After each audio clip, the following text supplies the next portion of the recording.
Hello students, I am Subodh Kumar and today I am with a new topic and the name of that topic is fuel injection system or fuel system. Then now you can see on your screen. तो what is fuel system? तो fuel system क्या होता है? Fuel system combination होता है जिसमें क्या क्या रहता है। एक फ्यूल टैंक रहता है फ्यूल को स्टोर करने के लिए, फ्यूल पंप रहता है फ्यूल को सप्लाई करने के लिए from one place to another place, and fuel filter रहता है फ्यूल को फिल्टर करने के लिए, फ्यूल को प्यूरिफाई करने के लिए कि अगर उसके अंदर कोई हार्मफुल प्रोडक्ट हैं या फिर कुछ अनवांटेड प्रोडक्ट हैं जो कि हमें नहीं चाहिए, लाइक डस्ट हो गया, डर्ट हो गया, तो हम उसको वहीं पर फ़िल्टर कर देते हैं, वो वहीं रुक जाता है उसमें फ़िल्टर में। देन इंजेक्टर्स होते हैं। अब इंजेक्टर्स का क्या वर्क रहता है? इंजेक्टर इंजेक्ट करता है फ्यूल को इंजन के अंदर।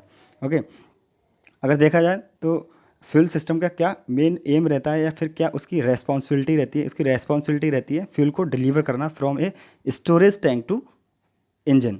ठीक है, तो अगर देखा जाए तो अगर कोई पावर प्लांट है जहाँ पर हमें फ्यूल की रिक्वायरमेंट हो रही है तो फ्यूल को हम कैरी करते हैं। तो वो कैरी किससे करते हैं? हम ट्रांसपोर्ट के थ्रू करते हैं। लाइक अगर हम उसको एक फ्यूल टैंक के थ्रू उसको ट्रांसपोर्ट करते हैं, ट्रांसपोर्ट कर करके लेकर आते हैं उसको अपने साइट पे, एंड उसको हम ट्रेन के थ्रू भी हम उसको ट्रांसपोर्ट कर सकते हैं। और अगर उसे हम किसी अदर कंट्री से कैरी कर रहे हैं तो हम उसको शिप के थ्रू भी ला सकते हैं। ठीक है, तो क्या होता है, सबसे पहले हम फ्यूल को लेकर के आते हैं, फिर उसको स्टोर किया जाता है एक मेन स्टोरेज टैंक में। ठीक है, मेन स्टोरेज टैंक में जब उसको स्टोर करते हैं देन वहाँ से उसको सप्लाई किया जाता है एक डेली टैंक में। ठीक है, जो डेली टैंक होता है उसको डेली टैंक या फिर हम इसको डे टैंक बोलेंगे। तो जो डे टैंक होता है वहाँ पे, वहाँ से हम इस फ्यूल को सप्लाई करते हैं इंजेक्टर के लिए।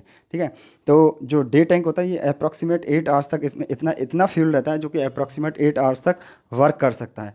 ठीक है, तो अब जो टैंक्स होते हैं हमारे, उसके चारों तरफ एक कॉइल रहती है जिसमें हमारा हॉट वाटर या फिर स्टीम फ्लो करती है, जिसका टेम्परेचर थोड़ा ज़्यादा होता है, बहुत ज़्यादा नहीं होता है बट थोड़ा सा ज़्यादा होता है, जिसकी वजह से क्या होता है, हमारा जो फ्यूल होता है थोड़ा सा विस्कस रहता है और उसकी विस्कोसिटी रिड्यूस हो जाती है बिकॉज ऑफ टेम्परेचर। तो जो विस्कोसिटी उसकी रिड्यूस हो जाएगी, फ्यूल हमारा थोड़ा सा विस्कस ज़्यादा नहीं रहेगा। ठीक है, तो क्या होगा, फ्यूल हमारा इजीली पंप हो सकता है। ठीक है, और जब फ्यूल इजीली पंप होगा तो हमारा पावर का कंजप्शन थोड़ा सा कम होगा। ठीक है, अब पावर का कंजप्शन कम होगा तो कहीं ना कहीं हमारी कॉस्ट थोड़ी सी उसकी रिड्यूस होगी। ठीक है, तो ये एक इसका एडवांटेज है इसका। तो अब ये इसमें क्या होता है, अगर इसके फंक्शंस की मैं बात करूँ तो इसके फंक्शन क्या होता है, सबसे पहला फंक्शन इसका ये हो जाएगा, फ्यूल को डिलीवर करेगा from storage tank to to fuel injector. And then इसका दूसरा यूज़ हो जाएगा कि ये फ्यूल को फ़िल्टर करेगा। ठीक है, फ्यूल को फ़िल्टर करने के बाद ये फ्यूल को एक करेक्ट क्वांटिटी में और जितनी रिक्वायरमेंट होगी, ठीक है, उसको सप्लाई करेगा फ्यूल इंजेक्टर के थ्रू इंजन के अंदर, और उसको मेज़र भी करेगा। ठीक है, नेक्स्ट फंक्शन हो जाएगा इसका control the time of injection. Injection के टाइम को कंट्रोल करेगा कि किस टाइम पर इंजेक्ट करना है हमें। ठीक है, फिर रेगुलेट फ्यूल की सप्लाई को रेगुलेट करेगा। नेक्स्ट इसका यूज़ हो जाएगा कि प्रेशर को ये मेंटेन रखेगा। ठीक है, जो प्रेशर प्रेशर होगा उसको मेंटेन करेगा ये फ्यूल सिस्टम, और उस प्रेशर की वजह से क्या होगा, फ्यूल हमारा ऑटोमाइज हो जाएगा। ठीक है, ऑटोमाइज मतलब एक वो स्मॉल स्मॉल ड्रॉपलेट्स में कन्वर्ट हो जाएगा बिकॉज ऑफ हाई प्रेशर। ठीक है, जब वो स्मॉल स्मॉल ड्रॉपलेट्स में कन्वर्ट होकर इंजेक्ट होगा सिलेंडर के अंदर, ठीक है, तो वहाँ पे क्या होगा, वो वर्न होना स्टार्ट हो जाएगा क्योंकि सिलेंडर के अंदर क्या हुआ है, कंप्रेशन हुआ है, जिसकी वजह से वहाँ पे बहुत ही ज़्यादा high temperature and pressure generate हुआ है। ठीक है, तो ये फ्यूल वर्न होगा, जब ये स्मॉल स्मॉल पार्टिकल्स के रूप में जाएगा उसके अंदर इंजेक्ट होगा तो ये कम्प्लीटली वर्न होगा। ठीक है, तो अगर मैं नेक्स्ट स्लाइड पे चलता हूँ तो अगर देखा जाए तो फ्यूल सिस्टम को टू पार्ट्स में डिवाइड किया गया है, जिसमें एक पार्ट हमारा है जिसको हम बोलते हैं air injection system, and next होता है हमारा solid injection system. Solid injection system को हम एयरलेस इंजेक्शन सिस्टम भी बोलते हैं। अगर मैं बात करूँ कि एयर इंजेक्शन सिस्टम जो होता था उसको हम बहुत ही पुराने टाइम में यूज़ करते थे, और इसके इनसाइड जो प्रेशर रहता था अप्रॉक्सीमेट 70 बार रहता था। ठीक है, और इसका एक डिसएडवांटेज ये होता था कि इसमें हमें अलग से एक एयर कंप्रेसर या स्टोरेज टैंक यूज़ करना पड़ता था। ठीक है, जिसकी वजह से उस प्लांट की कॉस्ट थोड़ी सी बढ़ जाती थी। ठीक है, अब इस सिस्टम में क्या होता था, इसमें सिस्टम में फ्यूल को सप्लाई किया जाता था और उसका प्रेशर इंक्रीज किया जाता था because of air compressor. Air को कंप्रेस करके उस फ्यूल में मिक्स कर दिया जाता था, फिर उसको हम फ्यूल को इंजेक्ट करते थे और फिर वो ऑटोमाइज होता था। तो इसको हम एयर इंजेक्शन सिस्टम बोलते हैं। ठीक है, नेक्स्ट आपका आता है सॉलिड इंजेक्शन सिस्टम, या फिर हम इसको एयरलेस इंजेक्शन सिस्टम भी बोलते हैं, या फिर हम इसको प्रेशर जेट ऑटोमाइजेशन भी बोल सकते हैं। ठीक है, इसमें क्या होता है, एक हाई प्रेशर पंप का यूज़ करते हैं ठीक है, हाई प्रेशर पंप का यूज़ करते हैं जिसकी वजह से एक बहुत ही ज़्यादा हाई प्रेशर क्रिएट होता है, देन हम फ्यूल को सप्लाई करते हैं इंजन के अंदर। ओके, तो अगर मैं बात करूं यहाँ पर सॉलिड इंजेक्शन सिस्टम की या फिर एयरलेस इंजेक्शन सिस्टम की, तो इसे 3 पार्ट्स में डिवाइड किया गया है। नंबर 1 है common rail injection system, number 2 है individual pump injection system, number 3 है डिस्ट्रीब्यूटर सिस्टम। ठीक है, तो इस पर्टिकुलर लेक्चर में हम सबसे फर्स्ट पार्ट की बात करेंगे, कॉमन रेल इंजेक्शन सिस्टम। बाकी जो दो पार्ट हैं इसके बारे में हम नेक्स्ट लेक्चर में डिस्कस करेंगे। ठीक है, तो कॉमन रेल इंजेक्शन सिस्टम को हम CRDI भी बोलते हैं, और CRDI की फुल फॉर्म होती है common rail direct injection. Okay, तो नेक्स्ट स्लाइड ये रही, और इस पे आप देख सकते हैं ये फिगर है कॉमन रेल इंजेक्शन सिस्टम का। ठीक है, अब इसको कॉमन रेल क्यों बोलते हैं? कॉमन रेल इसलिए बोलते हैं क्योंकि इसमें जो जितने भी हमारे जो फ्यूल के इंजेक्टर हैं, number 1 injector, number 2 injector, number 3 injector, number 4 injector, इसमें क्या होता है, जो फ्यूल हमारा जो जो फ्यूल पंप होता है, या फिर हम इसको बोलेंगे यहाँ पर एक पंप का यूज़ किया जाता है, कॉमन पंप रहता है। ठीक है, या फिर इसीलिए हम इसको कॉमन रेल बोलते हैं। एक कॉमन पंप रहता है जो कि कनेक्ट रहता है सारे इंजेक्टर से। इंजेक्टर 1 से कनेक्ट है, इंजेक्टर 2 से भी कनेक्ट है, इंजेक्टर 3 से भी कनेक्ट है, इंजेक्टर 4 से भी कनेक्ट है। एक ही कॉमन पाइप या फिर कॉमन होज पाइप जो कि सारे इंजेक्टर से कनेक्ट है। ठीक है, तो इसलिए हम इसको कॉमन रेल बोलते हैं। और इसमें क्या होता है, एक फ्यूल टैंक होता है। इस फ्यूल टैंक से क्या होता है, फ्यूल को सप्लाई किया जाता है आगे के लिए, जो सप्लाई होता है आगे के लिए।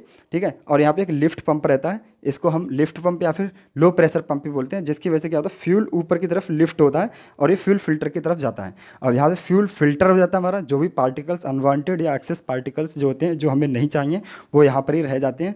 देन प्यूरीफाई फ्यूल जो होता है वो सप्लाई होते हुए किसके अंदर जाता है, fuel injection high pressure pump के अंदर जाता है। और यहाँ से हाई प्रेशर पंप्स के अंदर से ये फ्यूल होते हुए ये जाता है कॉमन रेल सिस्टम में, या फिर एक कॉमन पाइप बोलेंगे हम इसको, उसमें चला जाता है। अब इसमें कॉमन जो पाइप है इसके अंदर का प्रेशर बहुत ही ज़्यादा है, क्योंकि इसमें हाई प्रेशर का फ्यूल जा रहा है, और इसके अंदर के प्रेशर को बहुत ज़्यादा मेंटेन किया गया है because of high pressure pump. ठीक है, अब इसके अंदर जब भी हमें रिक्वायरमेंट होगी फ्यूल को इंजेक्ट करने की इंजन के अंदर with the help of injector, then हम फ्यूल को इंजेक्ट करते हैं। अब इन सारे सिस्टम को कौन कंट्रोल करता है, इस सारे सिस्टम को, कि कब हमें फ्यूल को इंजेक्ट करना है, कब पावर फ्यूल की सप्लाई होगी from high pressure to common rail, इन सबको कंट्रोल करता है कॉमन कंट्रोल यूनिट। ठीक है, इसको हम ECU भी बोलते हैं। ये एक कॉमन कंट्रोल यूनिट नहीं, इलेक्ट्रॉनिक कंट्रोल यूनिट। ठीक है, इलेक्ट्रॉनिक कंट्रोल यूनिट होती है जो कि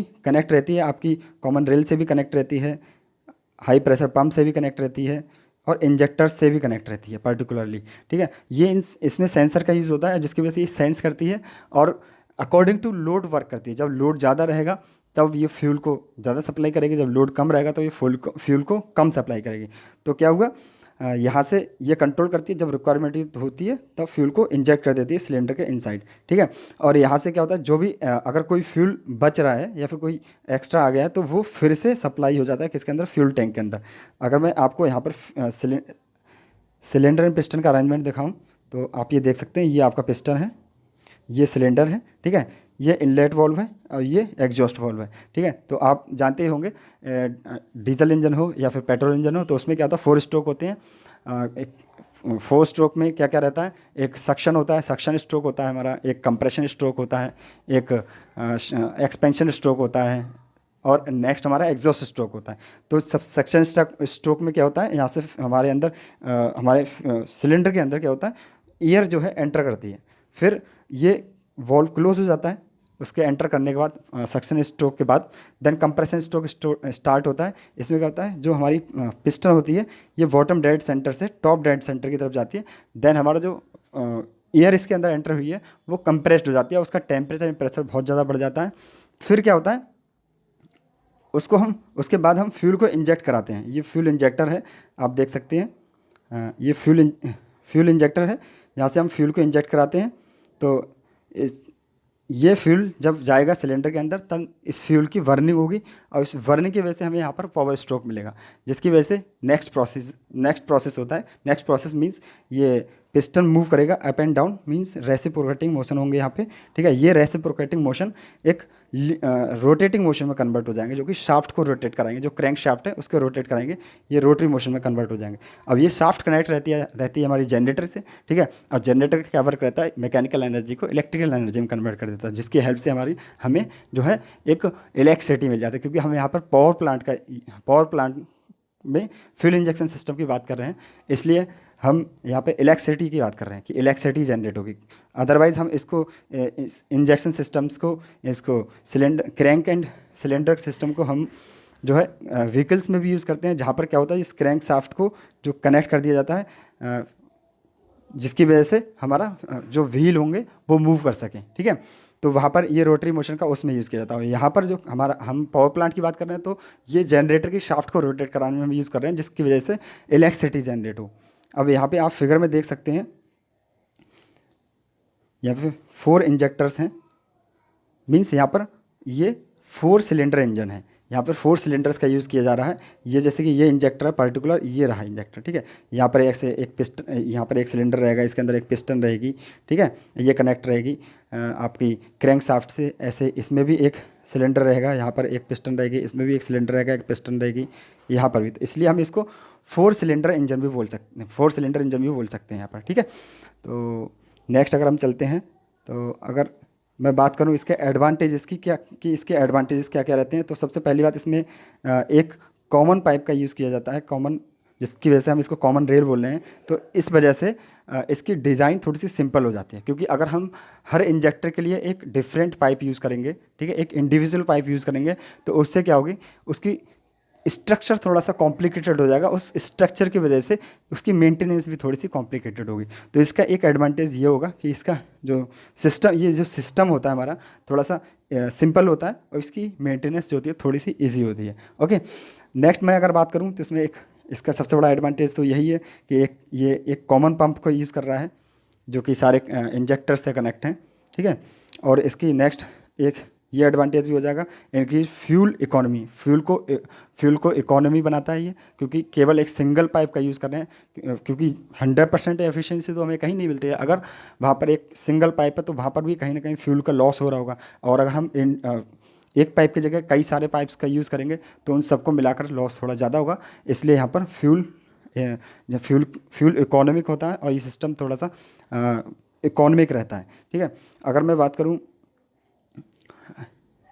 ये रिड्यूस करता है नॉइस एंड वाइब्रेशंस को, ये भी इसका एडवांटेज हो जाएगा। अगर मैं इसके डिसएडवांटेज की बात करूं, तो इसमें सबसे बड़ा डिसएडवांटेज इसका ये रहेगा कि इसमें एक ECU का यूज़ होता है, इलेक्ट्रॉनिक कंट्रोल यूनिट, ठीक है, जिसमें सेंसर वगैरह का यूज़ करते हैं। सेंसर की वजह से वो पूरे सिस्टम को कंट्रोल करता है, ठीक है। तो इस इलेक्ट्रॉनिक कंट्रोल यूनिट की वजह से क्या होता है, इसकी कॉस्ट थोड़ी सी बढ़ जाती है इस पूरे सिस्टम की। और इसमें एक हाई प्रेशर पंप का भी यूज़ किया जाता है, जिस हाई प्रेशर पंप भी थोड़ा कॉस्टली रहता है, जिसकी वजह से क्या होता है, थोड़ी सी कॉस्ट इसकी पूरे या कम्प्लीटली सिस्टम की बात करूँ मैं, तो कंप्लीट सिस्टम की कॉस्ट थोड़ी सी ज़्यादा हो जाती है। अगर वैसे ये फ्यूल को तो थोड़ा इकोनॉमी करता है, बट कंप्लीट सिस्टम की अगर मैं बात करूँ, तो वो थोड़ा सा कॉस्टली हो जाता है, because of ECU means electronic control unit and high pressure pump. Finally इसका एक डिसएडवांटेज ये रहता है, ये injection need more pressure, means यहाँ पर जो इंजेक्शन होता है वो ज़्यादा प्रेशर की रिक्वायरमेंट करता है। जैसे कि आपने ये देखा, ये कॉमन रेल है, ओके, एक कॉमन पाइप है सभी इंजेक्टर्स के लिए। तो यहाँ पर ये सारे इंजेक्टर्स कनेक्ट हैं इसके थ्रू। अगर यहाँ से फ्यूल इंजेक्ट होगा, और सपोज इससे और इससे फ्यूल इंजेक्ट हुआ, तो प्रेशर ड्रॉप होगा एकदम, तो हमें प्रेशर इसके अंदर मेंटेन करना पड़ेगा एकदम, अदरवाइज हमारा फ्यूल ऑटोमाइज नहीं होगा। ऑटोमाइज मीन्स स्मॉल पार्टिकल्स में कन्वर्ट नहीं होगा, और जब वो स्मॉल पार्टिकल्स में कन्वर्ट नहीं होगा, तो क्या होगा, हमारी कंप्लीट फ्यूल की बर्निंग नहीं हो पाएगा। कंप्लीट फ्यूल की बर्निंग नहीं होगी, तो हमें हाई अमाउंट में एनर्जी नहीं मिलेगी, और एफिशिएंसी उसकी रिड्यूस हो सकती है, और रिड्यूस हो जाएगी अगर हमारा कंप्लीट बर्निंग नहीं होगी फ्यूल की। तो एक इसका ये डिसएडवांटेज है कि हमें इसमें प्रेशर को मेंटेन करके रखना पड़ता है, क्योंकि अगर प्रेशर ड्रॉप होगा हमारा, तो एफिशिएंसी भी ड्रॉप हो जाएगी। देन थैंक यू मेरे लेक्चर देखने के लिए। If you have any doubt, then you can ask me in comment section. Okay.